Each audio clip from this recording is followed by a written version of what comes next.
The moment a man believes he needs a woman's approval to feel whole, he's already lost himself.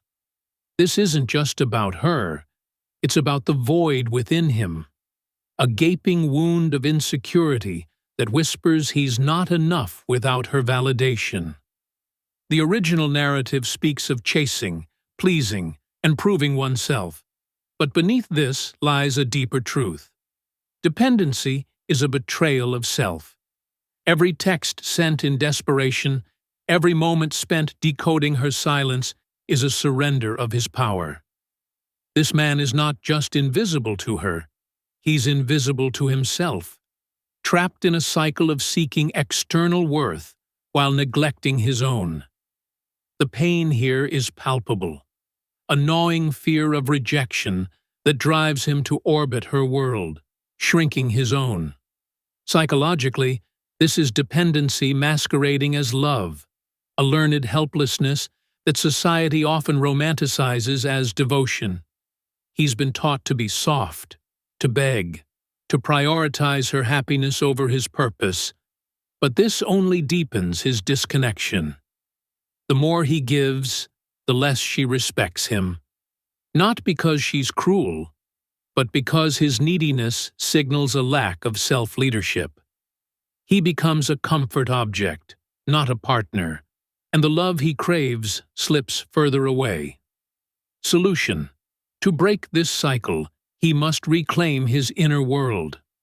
This means redirecting his energy inward, building a life so rich with purpose that her presence or absence doesn't shake him. Discipline becomes his anchor. Waking early, reading deeply, training his body, and crafting a vision that outshines her approval. By choosing himself daily, he rebuilds his identity brick by brick. This isn't about becoming cold, it's about becoming whole. When he prioritizes his own respect over her affection, he'll notice a shift, not just in her, but in how he sees himself. He becomes the man who doesn't chase, but leads, inviting her to rise or step aside. Section 2. The Inner War of Emotional Reactivity. The original text emphasizes mastering the mind, but let's cut deeper. The real battlefield is within. Every time a man reacts impulsively to a woman's distance or coldness, he exposes a fracture in his self-control. This isn't just about her tests, it's about his inability to trust himself. The panic when she pulls away, the urge to over-explain, the collapse when she doesn't smile, these are symptoms of a mind at war with itself, torn between ego and discipline. This man is haunted by the fear of not being enough, a fear that amplifies every slight, every silence, into a personal attack.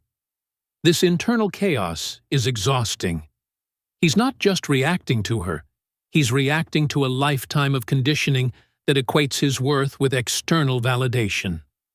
The psychological term is external locus of control. His stability hinges on her approval, not his own resilience.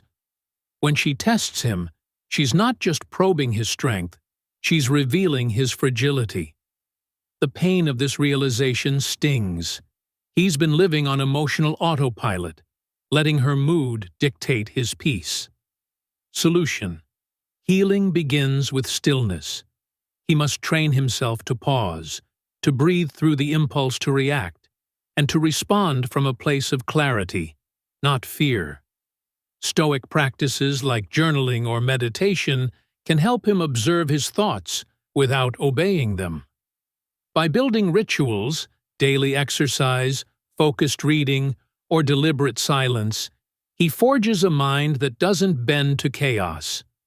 This isn't about suppressing emotions, but mastering them. When he learns to sit in discomfort without crumbling, he becomes the lighthouse she trusts, unshaken by her storms. His presence, not his pursuit, will draw her closer. Section 3. The Fragility of a Weak Frame. Holding frame, as the original text describes, is about standing firm in one's values. But psychologically, It's about the terror of losing oneself to please another. The man who bends his principles to avoid conflict is not just losing her respect, he's losing his identity. Every compromise, every unspoken boundary chips away at his sense of self. He feels the weight of her judgment, the subtle erosion of her trust, and it cuts deeply because it mirrors his own self-doubt. He's not just failing her, he's failing the man he wants to be. This conflict is rooted in a fear of abandonment. By adjusting his values to keep her, he's trying to secure love. But it backfires. She senses his lack of certainty, and her tests, her attitude, her distance, are cries for him to prove he's solid. When he folds, he confirms her fears.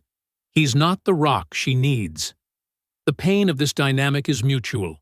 She feels unsafe, he feels unworthy, and both are trapped in a cycle of mistrust.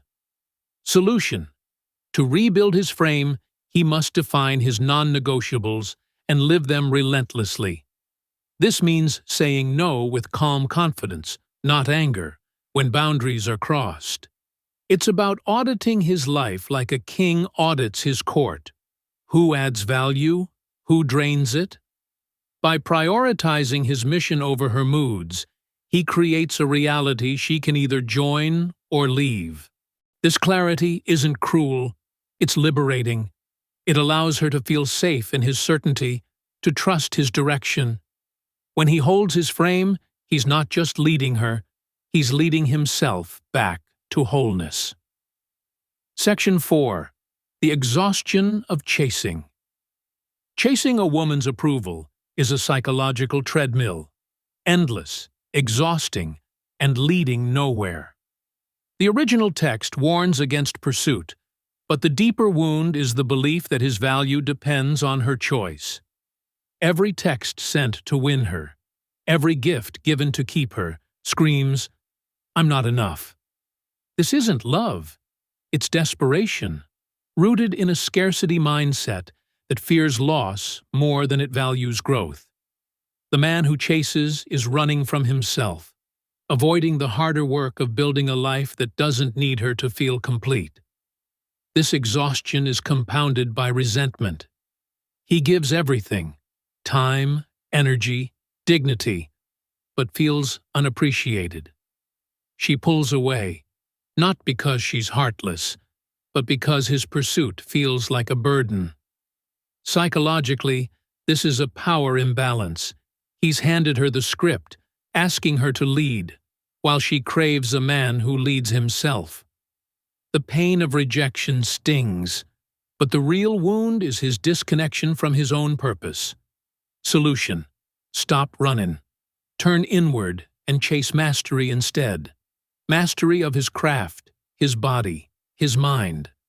By building a life so compelling that it pulls others in, he shifts the dynamic.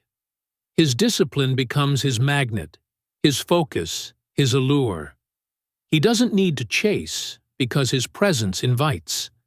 This requires daily rituals, training when he's tired, working when no one's watching, reflecting when he'd rather react.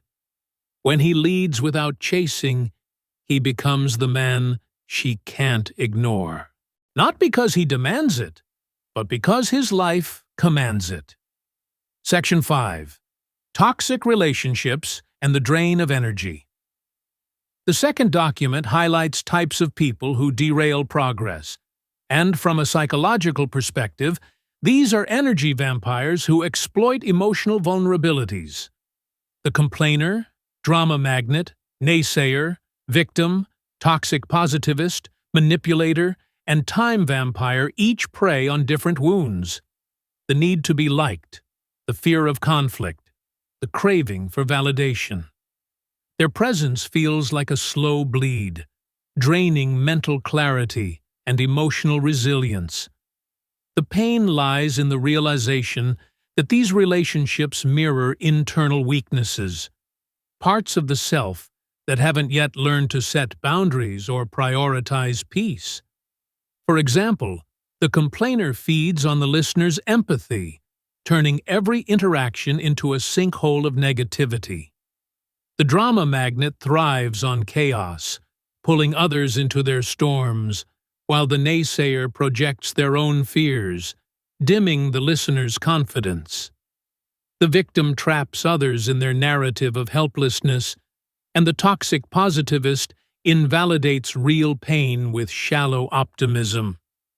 The manipulator exploits kindness, and the time vampire steals focus, leaving the individual fragmented and exhausted.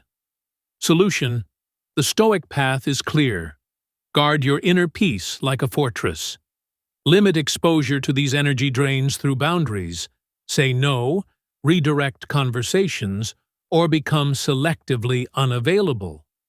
For the complainer, steer toward solutions. For the drama magnet, use reflective listening to stay detached.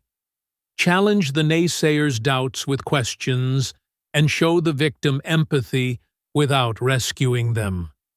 Acknowledge the toxic positivist's intent, but embrace emotional complexity. Counter the manipulator with calm assertiveness and protect time from vampires with structured routines like the Pomodoro technique. By prioritizing your purpose and values, you reclaim your energy and build a life that repels chaos and attracts alignment. Final reflection: becoming unshakable. The journey to power, over oneself, not others, is a reckoning with pain. The man who needs her approval, who reacts to her tests, who bends his frame, or who chases her love, is wrestling with a deeper wound: the fear that he's not enough. Similarly, the person surrounded by toxic influences is battling a lack of boundaries, a fear of being alone, or a need to please. These are human struggles, raw and universal, but they're not permanent. The path forward is built on discipline, self-awareness, and relentless commitment to growth. By investing in himself, through daily rituals, clear boundaries, and an unwavering mission, a man becomes the lighthouse in any storm. He doesn't need to dominate or manipulate. His presence alone commands respect. For those drained by toxic relationships, the solution is the same. Prioritize your peace, align with those who uplift, and let go of those who don't. This isn't about cutting people off, but about building a life so strong that only the worthy stay.